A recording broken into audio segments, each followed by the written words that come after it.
انا اول مره اشوف الاكسبريشن بتاع عينيكي فيها حزن.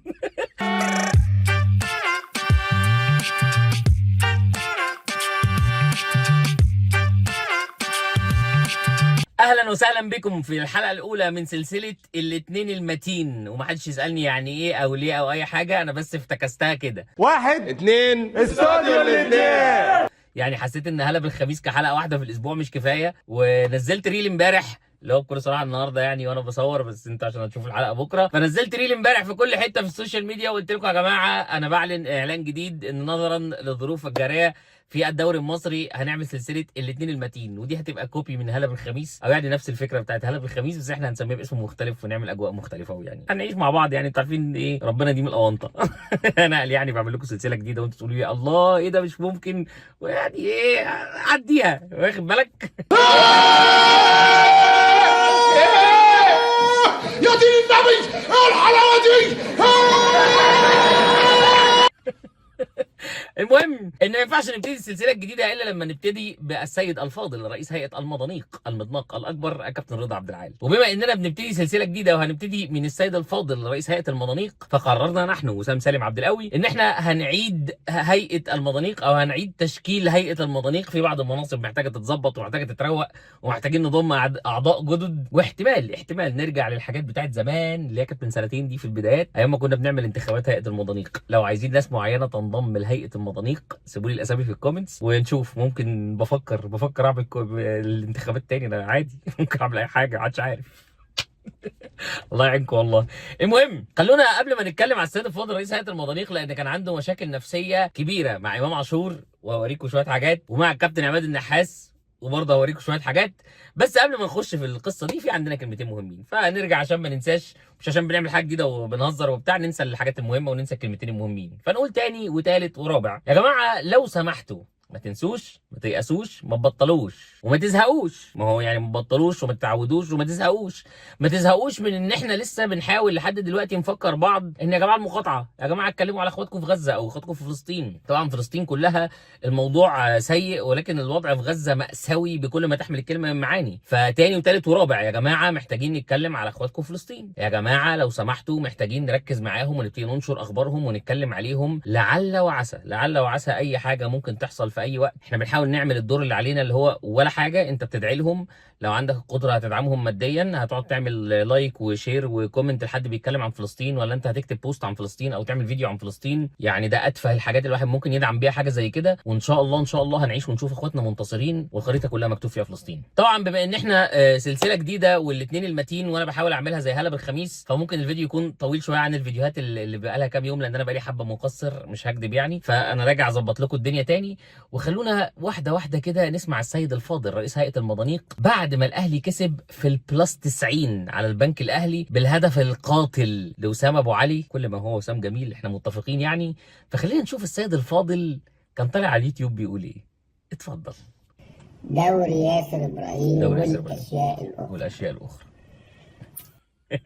انا ما عنديش مشكله انك تردد الكلمه بتاعت دوري ياسر ابراهيم، وفي ناس كتيره بتقول الكلام ده دلوقتي على السوشيال ميديا، رغم اختلافي شويه مع الموضوع ان ياسر رجوله، ياسر لعيب، ياسر سبحان الله هو ربنا مبارك له ان هو يتبروز في كام لقطه فعلا. الكره اللي شالها من على الخط الماتش اللي فات، الاسيست اللي عمله ماتش البنك الاهلي، طبعا الماتش اللي فات ده اقصد ماتش سيراميكا مش ماتش البنك، وفي قبلها كذا لقطه، وحتى في ماتش البنك فعلا هو قاطع كوره كويسه من اسامه فيصل. بس ده ما ينكرش من وجهه نظري مع كامل احترامي لكل وجهات النظر ان ياسر ابراهيم فنيا عنده مشاكل، وان ياسر ابراهيم غلطان في الجون بتاع الاهلي يتحمل اغلبه بعيدا عن الكابتن محمد الشناوي. بس يعني بكل صراحه فكره حلوه ان ياسر ياخد دعم من الجمهور، اكيد حاجه انا مش زعلان منها، والناس تقول دوري ياسر ابراهيم وبتاع. بس ايه الاشياء الاخرى دي يا اسطى؟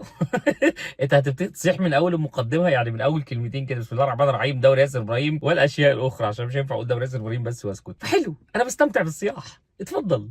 هتقول لي ازاي؟ هقول لك ياسر ابراهيم النهارده ايوه كره انقذها من قدام اسامه فيصل، حصل انفراد تماما حصل تماما ماشي، وبعد كده بيعمل الجول الثاني اللي في الوقت اللي هو بعد الوقت الاصلي والوقت الاضافي اللي هو اداه الحكم.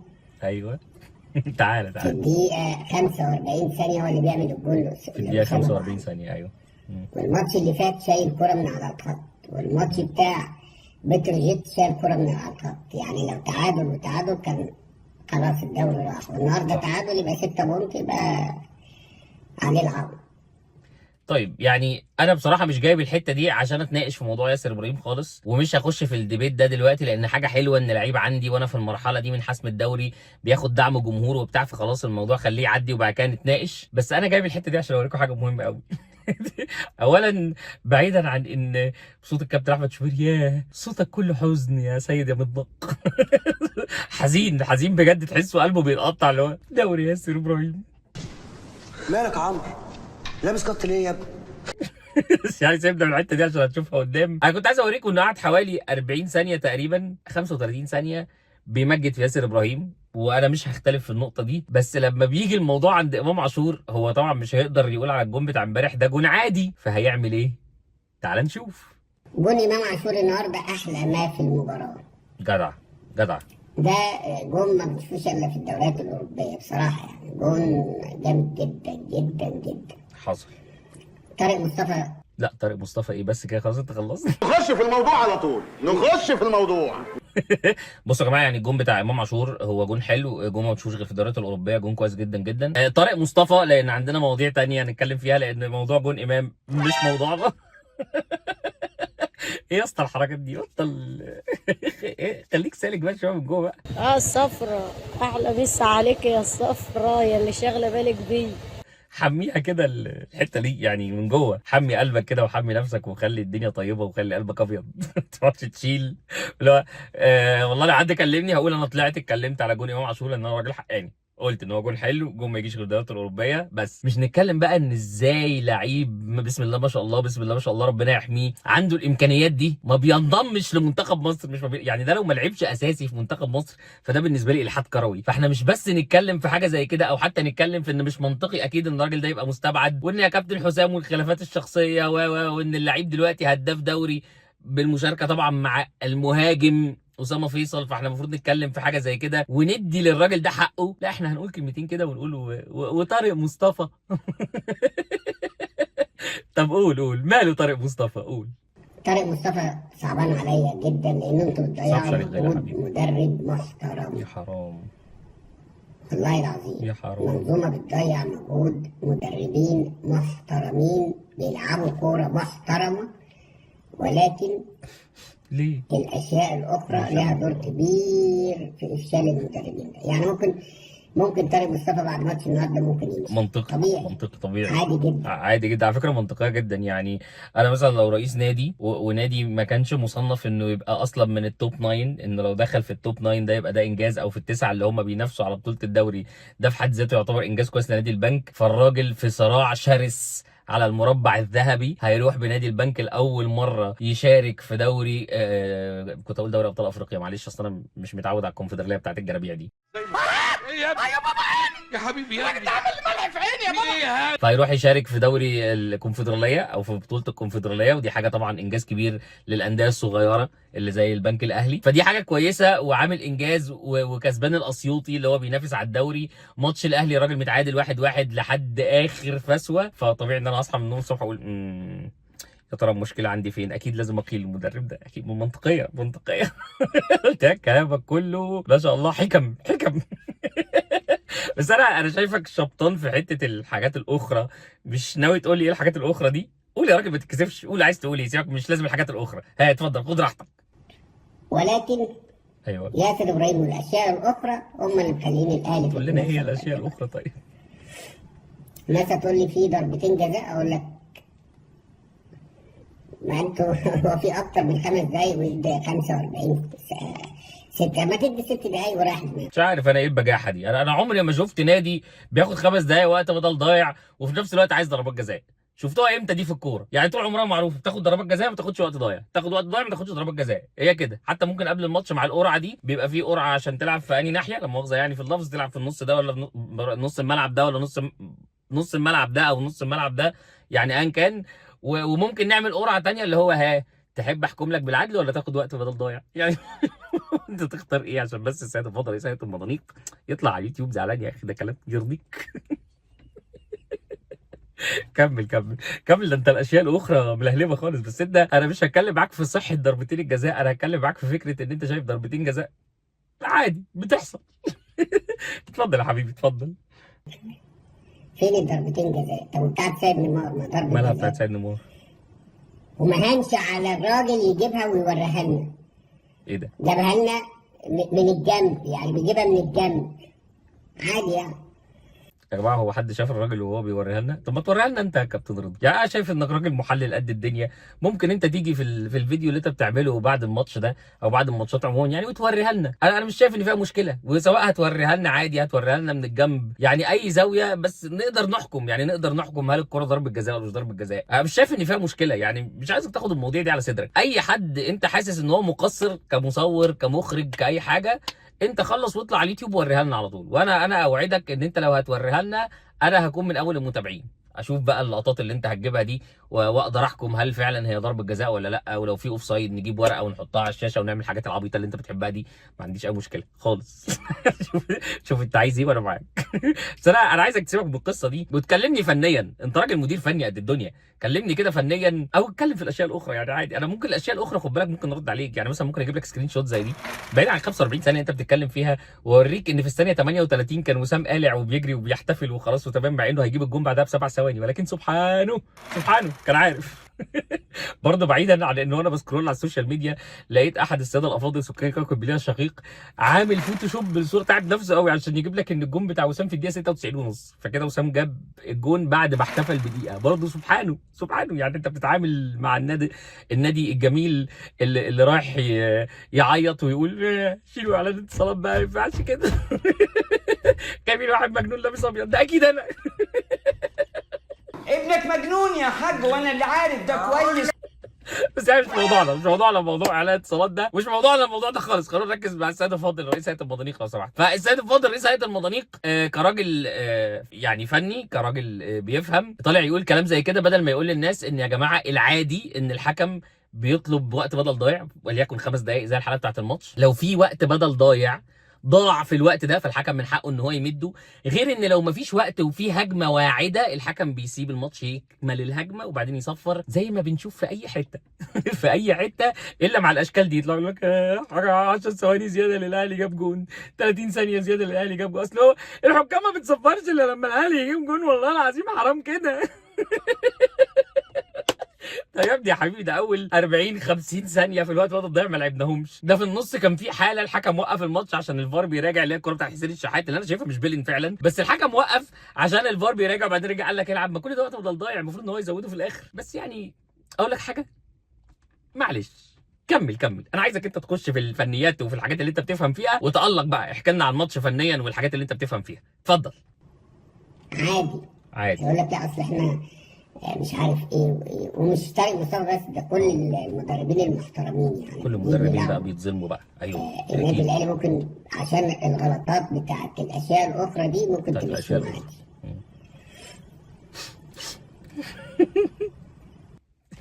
السجن بياخد نفسه بالعافيه. الحمد لله على كل حال. تعزه مولود ما بين اسوار النادي الاسيوطي. معلش كمل اتفضل. كابتن عماد النحاس النهارده. ايوه ماله كابتن عماد النحاس؟ اللي هو يعني ماسك النادي الاهلي بجلاله قدره بالفلوس دي وبالصفقات دي وبالملايين، مش عارف يعمل فرقه. شوف ازاي مش عارف يعمل فرقه فعلا. فرقه لا حول لا ولا قوه. صح لغايه ما قفشه. ايه ده؟ قفشه هو اللي اعاد الاتزان تاني لفرقه النادي الاهلي. يعني الكابتن عماد النحاس مش عارف يعمل فرقه والفرقه فكه والدنيا بايظه، اول ما مجرد قفشه بينزل بترجع الفرقه كلها زي الفل. يعني الكابتن عماد النحاس يا اما عامل فرقه وفي عنده مشكله بتتظبط اما قفشه بينزل. انا برضو مش هتناقش في حته فنيه، انا بتناقش في المنطق نفسه، ان فكره ان قفشه اما بينزل الفرقه بتبقى تمام، توازن موجود. الكابتن عماد النحاس تاني احسن مدرب في العالم بعد جوارديولا ودي ما فيهاش مشكله. قفشه يطلع من الملعب الكابتن عماد النحاس بالفلوس دي كلها، شايفين الفلوس دي كلها؟ عارفين الكابتن عماد النحاس عدى عليه بتاع 7 ميركاتو مع الاهلي وصرف وجاب صفقات اللي هو عايزها، فلوس كتافي كلها فلوس. لكن هو مش عارف يعمل فرقه. مقصر الكابتن عماد النحاس ده، مش عارف انتوا تستحملوه ازاي. كمل يا ابو المضانيق اتفضل. بس هو النهارده الكابتن عماد النحاس خلص على بن شرقي وجراديشار. خلص على بن شرقي اكتر ما هم متخلص عليهم. ايوه صح. كابتن عماد النحاس النهارده بينزل حسين الشحات في اخر 5 دقايق ولا 10 دقايق. بيكمل مسيره كولر على حسين الشحات. يا عم الحاج، هو حسين الشحات ده احنا كنا نسمع عنه اصلا قبل ما كولر يجي. يعني حسين الشحات احلى موسم ليه مع الاهلي موسم 23 لما كولر قال له بص سيبك من الحته اليمين اللي انت بتلعب فيها دي، تعالى العب ناحيه الشمال، العب وينج شمال هنا، الدنيا هتبقى معاك زبادي خلاط. وحسين الشحات عمل احلى موسم ليه. بعد كده مستواه وقع، وارد يكون المدرب غلطان، مش بدافع عن كولر، وارد يكون عليه جزء، بس حسين الشحات عليه جزء. ارجع اقول اصل كولر اللي بيخلص عليه والكابتن عماد النحاس جاي يكمل. يعني مش عشان عندي بن شرقي اللي هو بيلعبه اللي انت بتقول ان هو بيخلص عليه ده، بن شرقي اللي ما كانش بيلعب اساسي مع كولر، فجه الكابتن عماد النحاس ابتدى يديله الثقه وابتدى يرجعه تاني وابتدى يجيب جون تاني والدنيا ابتدت تتحرك وجميله، وعامل الاسيست بتاع جون امام عاشور والدنيا حلوه. حتى لو امبارح او بالنسبه لك اول امبارح مستواه مش احسن حاجه فنيا، بس ابتدى يرجع. اقول اصل مخلص عليه. يعني انا ممكن اتفق على فكره مع فكره ان الكابتن عماد النحاس هيكون سبب من اسباب ان جراديشار مش احسن حاجه، رغم ان جراديشار لما نزل لعب شوط ما كانش احسن حاجه بس ما كانش بالسوء ده. الواد ده كان ضرب في الملعب وكان الحكم واقف عامل مش من هنا خالص. يعني لو كان بيديله حقه حتى في فاولات كان الواد عرف يعمل كام حاجه، بس هو بيخش التحامات جباره بيتضرب والدنيا مش سالكه وطلع. وجراديشار ممكن يتناقش فيها، لكن بن شرقي حسين الشحات يعني يا اما انت فنيا في الكنافه يا اما انت نفسيا في الكنافه. وانا اعتقد ان ولا ده ولا ده، الاثنين معا، يعني فنيا ونفسيا الاثنين انت في الكنافه. انا كده مش هثق في رايك، بس ادينا بنتسلى. اتفضل. والناس تقول لك لا ما رجع السوليه، لا ما هو رجع اكرم توفيق، لا ما هو رجع رجع ايه؟ رجع ايه؟ انا عايز ده اللعيبه اللي عندها حلول دي هي اللي المفروض يرجعها ويرجعها بقوه ويديها مساحه. مش يرجعها بس. يا ترى محمد طاهر النهارده مع كل الاحترام الماتشات اللي فاتت بيلعب تايم كويس قوي يجيب جول وبعد كده ما بنشوفوش. النهارده ما شفناهوش خالص. صح خالص. صح. هو على فكره المفروض كان يبقى عارفها، يعني دي نقطه منطقيه جدا. انا عندي لعيب وينج بسم الله ما شاء الله ربنا يحميه، طاهر اول الموسم كان جايب فورمه كويسه جدا، اتصاب حظه سيء، رجع من الاصابه الحمد لله واقف على رجله، الدنيا ماشيه معاه، ابتدى يجيب فورمه تاني والدنيا كويسه، بينزل الماتش يجيب جون يجيب اسيست. انا كمدير فني شكله مش هيعمل حاجه الماتش الجاي. اقعد يا طاهر على الدكه. اقعد يا طاهر على الدكه، ما تخليش رئيس الهيئه يطلع يتكلم علينا بقى يا اخي. اتفضل اقعد. عايز اعرف انت كنت مدرب ازاي. سيبك من ان انت عملت ايه كمدرب والقصه اللي احنا اتكلمنا فيها قبل كده زمان، بس انت بقيت مدرب ازاي؟ يعني ازاي انت في يوم من الايام صحيت من النوم قررت اللي هو انا حاسس ان انا بفهم كوره فشخ فانا محتاج ابقى مدير فني؟ مين اللي اقنعك بالفكره دي؟ لا وطلع مره مع الاستاذ نيمار الشريس الشهير والاستاذ اسلام صادق في بودكاست يقول له مصر خسرتني والله كمدير فني. يا اخوانا الحمد لله انها خسرتك. ده احنا الحمد لله ان احنا خسرناك، ده يا رب يكتر من الخسائر اللي زي دي. كمل يا حبيبي كمل، سمع لنا وجهات نظرك العبقريه الفنيه لان احنا لازم نستفيد منها طبعا. اتفضل اتفضل. النهارده جراديشار تحس كده انه ناسي الكوره. صح جراديشار الكوره بتطول بعد ما كان بيقف على الكوره ويعمل حاجات ما بنشوفهاش. ما بتشوفهاش من لعيبه كبيره زي بنزيما ايوه وزين الدين زيدان. يعني هو بيفكرني بالستايل ده ان هو لما بيقف على الكوره فعلا بنزيما وزين الدين زيدان كانوا نفس المستوى. ويغير اتجاهاته وبيطلع ياخد الكور العاليه. ايوه لا لعيب كوره، بس لعيب كوره فعلا. من يوم ما جه عماد النحاس وهو تحس كده ان الراجل ده بقى مش جراديشار. صح من يوم ما جه عماد النحاس فعلا. من زمان جراديشار دايما على الدكه ما بيبقاش قاعد نفس القعده. الراجل مكسبك الماتش اللي فات وانت ما عندكش اللي هو تغيره. في لعيبه بتهجس كتير في الملعب. انت مشكلتك انه بيهجس زيهم ولا هو اقلهم تهجيسا ولا انه بيهجس ولا ايه؟ لا انا الحزن اللي في عينك ده مضايقني. انا اول مره اشوف الاكسبريشن بتاع عينيكي فيها حزن. انا كنت فاكره افيه طلع بجد في ناس بيبقى عينيها فيها حزن. انا عايزك تمسك نفسك يا اخي مش كده هيجرى لك حاجه. كمل بس حاول تمسك نفسك شويه، حاول بص نفسك اهدى ريلاكس، اشرب واحد ليمون يهدي واحد عناب يروق وظبط نفسك وكمل. اتفضل. اتمنى ان يروح كاس عالم بعد كل ده. يعني اتمنى ان الكابتن عماد النحاس عشان الناس تقول لك ايه العلامه الثانيه. ايوه جايب لعب 5 ماتشات ب5. ايه ده ايه المسائل الاخرى؟ برضه المسائل الاخرى بعد كل ده المسائل الاخرى. اصل الكابتن عماد النحاس ما عملش فرقه، وانتوا مش واخدين بالكم ولا ايه؟ الراجل ما عملش فرقه خالص، لكن اول ما بينزل قفشه الفرقه يا لطيف يا لطيف، تلاقي النادي الاهلي بيهاجم يمين وشمال ومن النص ومهاجمين ودفاع 100 عشان قفشه نزل. قفشه بينزل من الدنيا تبقى حلوه. وتاني انا مش بتناقش في فكره ان هل الاهلي احسن بقفشه ولا من غير قفشه، انا بتناقش في فكره ان الاهلي ما عملش حاجه، فرقه مش موجوده، لكن قفشه ينزل يبقى انا ممكن انافس ريال مدريد على نهائي الشامبيونز ليج السنه الجايه ان شاء الله. طبعا ريال مدريد اصلا مستواه مش احسن حاجه، بس يعني خلينا نشوف الموضوع ده. المهم ان السيد الفاضل رئيس هيئه المضانيق مشكلته مع كابتن عماد النحاس اعتقد ان المشكله قديمه شويه، الموضوع مش جديد يعني، لان الحقيقه ان مشكله السيد الفاضل رئيس هيئه المضانيق مع كابتن عماد النحاس بعد ما اتحكم عليه السنه اللي فاتت ب 15000 جنيه غرامه في قضيه سب ثلاثي نجوم الاهلي اللي هم كانوا الكابتن عماد النحاس والكابتن ربيع ياسين والكابتن مختار، بس ده مش موضوعنا طبعا، الموضوع مش عشان كده يعني، لكن هو من زمان وعنده مشكله ما مع الكابتن عماد النحاس. يا ترى ايه؟ قول لنا كده. النهارده المقاولين والداخليه. ايوه مقاولين والداخليه النهارده كورتين قدام الحكم الخامس ما حسبش ليه. للاسف ما شفتش الماتش بس لا انا شفت بقى. وله حق علاء عبد العالي يصوت وشعره ابيض في ساعتها. ده ليه؟ واقسم بالله انا لو منه ضربتين جزاء يا ابراهيم. ده ماتش المقاولين ده انتهى تعادل. ليه هو الكابتن علاء عبد العال ما اتحسبلوش وقت بدل ضايع ساعتها ولا ايه؟ هو مش كان ضربتين جزاء؟ مش عايزين غير وقت ضايع؟ مش كفايه 5 دقايق وقت ضايع؟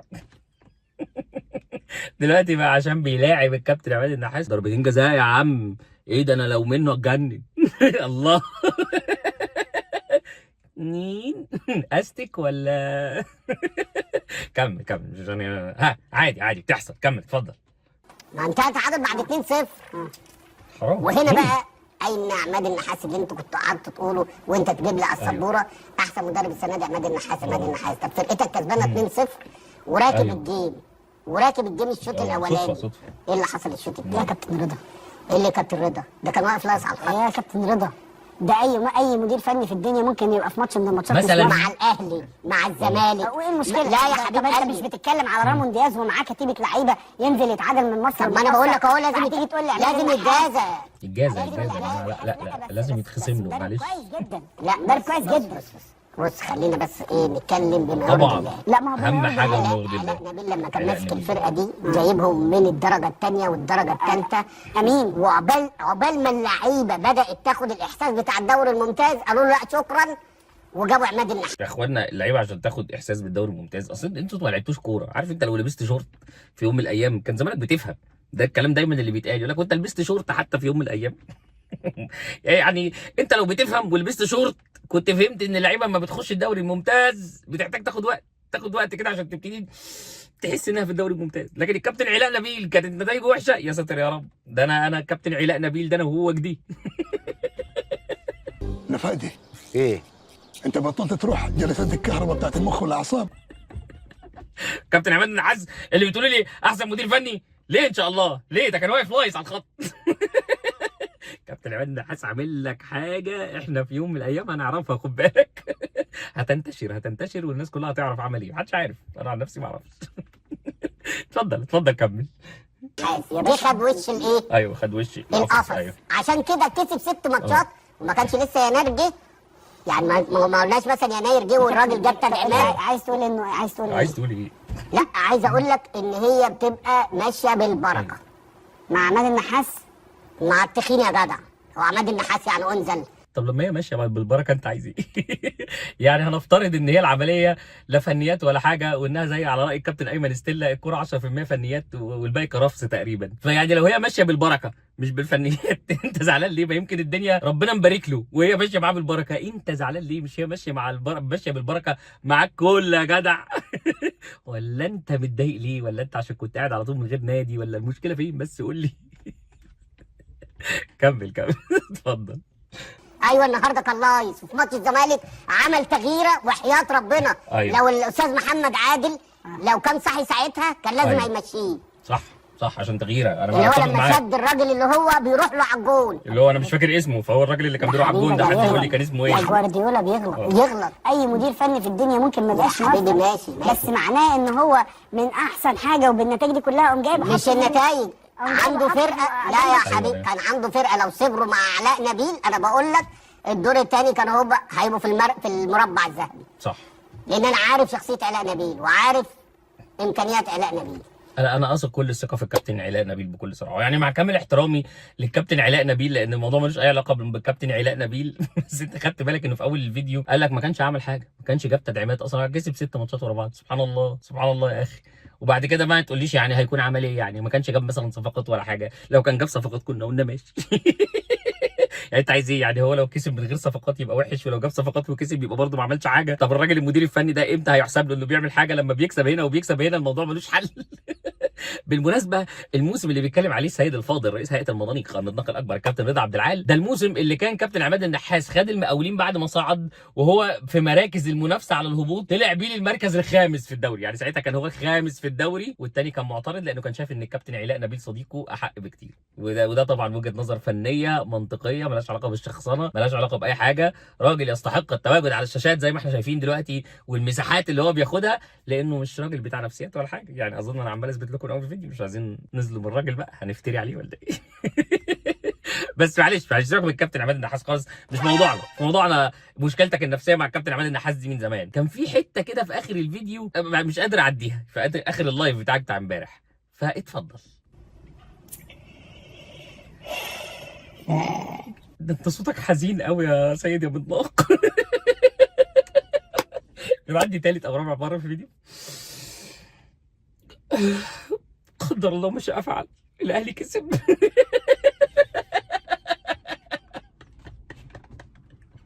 والله العظيم 3 صياحكم طرب. مشروبي المفضل اهو، وفي مشروبي المفضل انا جايبه معايا النهار اهو. عارفين انتوا الكوميك ده بتاع مشروبي المفضل دموع الزملكاويه؟ ابلع. ايه هي نقطة ضعفك؟ دموع الطفل. دموع الطفل. كمل خلاص مش هنهزر، احنا مش جايين نهزر يا جماعه دلوقتي لو سمحتوا. خلينا نشوف السيد الفاضل رئيس هيئه المضانيق هيقول ايه. سيبك من التنهيده اللي هي بتاعت كمل مالناش دعوه، اتفضل. الواحد مش لاقي كلام يقوله. مع العلم ان انت النهارده يعني الشوط الاولاني تحس ان في نديه بين الاهلي وبين بنك الاهلي، وده بيلعب كوره وده بيلعب كوره. ايوه. بعد كده ايوه كله رامي حموله. لا قبل كده، معلش قبل كده، هو احنا لو كنا رجعنا كام دقيقه ورا مش كان الاهلي ما بيعملش اي حاجه ومفيش فرقه لحد اما قفشه نزل؟ اذ فجاه الشوط الاول بقى فيه نديه وده بيلعب كوره وده بيلعب كوره. ما تسمع معانا يا ابو المضانيق، ده انا حتى مش محتاج اعمل ب 2 جنيه سيرش عشان اجيب لك كلام تاني انت كنت بتقوله عكسه ده في نفس اللايف. ايه يا اخي مش كده يا اخي؟ يعني حسسوني اني بعمل مجهود، حتى ما تحسسونيش ان الموضوع سهل كده. يعني حاولوا تبذلوا مجهود يا جماعه وانتوا بتأيفوا القناعات طبعا المهمه اللي انتوا بتتكلموا الفنيه عشان انتوا بتفهموا جدا والله انا اشهد لكم بحاجه زي كده. يا جدعان مش ممكن، الاعلام بتاعنا ده جميل جدا مسلي. اتفضل حضرتك اتفضل. كله رامي حموله ان ياخد ضربه جزاء، حاطين ضغط عليه والجماهير حاطه ضغط عليه. ايوه. لغايه مد 5 دقايق، خلاص ال5 دقايق جم، خلاص زي بالظبط الماتش اللي هو قريب اللي هو كان بتاع بيراميدز. ايوه. برضه 5 دقايق وبعد كده يجوا الجون في الدقيقه السادسه. سبحان الله. ينفع ينفع والنبي ده كلام. بقى انا كل ماتش ابقى قاعد خلاص متعشم كده ان الاهلي راح منه شويه نقط ويرجع يجيبها في اخر دقيقه. هو انتوا ايه بقى؟ انتوا عايزين تموتونا ولا ايه؟ تاني اعلان اتصالات واللقطه الجميله بتاعت احمد كمال كابوليا. اللقطه بتاعت محتاج دكتور نفساني لكل مشجع، مش عارف بقى ابيض ولا ازرق دلوقتي، بس هما الاثنين واحد. مش موضوعنا برضه، مش قصتنا، مش جايين نغني احنا هنا، مش هنهزر. اتفضل حضرتك. بتضيعوا مجهود فرق وبتبوظوا شكل الدوري. صح. وبترخصوا الدوري وبتخلوا الدوري الناس بيبقى عندها الجماهير طبعا مش جماهير الاهلي طبعا. أيوة. جماهير الفرق الثانيه بتبقى عندها قناعه ان الدوري معمول صح لنادي معين بس. صح. انا اتفق معاك جدا في النقطه دي. وارجع بقى من اول، ارجع بقى من اول 96 لو عايز. الماتش والانسحاب والحاجات دي، ارجع بقى كده للتاريخ. بيضغطوا على نادي واحد بس. يا عم مش ممكن. كل دقيقتين 3 انا ماسك اعصابي بالعافيه عشان دموعي ما تنزلش وانا بصور دلوقتي.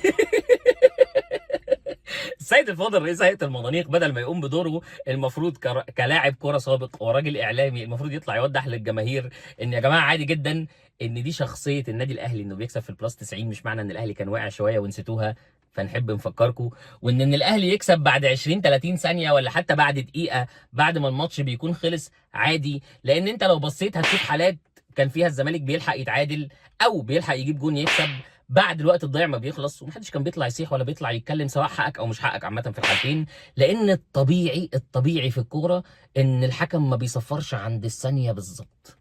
عادي في هجمه بيسيبها تكمل، في وقت ممكن يضيع جوه الوقت الضايع فيحسبه تاني، لكن احنا ما بنعملش كده، احنا بنطلع في كل حته عشان نبتدي نهيئ الناس، ويعني لا مؤاخذه طبعا نحشيهم اكتر ما هم محتاجين حشو، ان الاهلي الظالم، الانديه التانيه كلها حاسه. مش ممكن يا جماعه كل ده عشان يساندوا النادي الاهلي، ده الدوري الحرام رقم كام دلوقتي؟ فعامه صياحكم طرب، كملوا صياح وكملوا وقوقه، انا عامه ما بزعلش من الحاجات دي، وعادي انتوا كملوا وقوقه واحنا هنكمل نتسلى، وباذن الله باذن الله باذن الله يوم 28/5 نطلع نقول لكم يعني ايه الدوري المصري، يعني كل جربوع يعيش الوهم والاهلي ياخد الدوري. فانا النادي الاهلي يا شويه جرابيع، احلى مسا عليكم.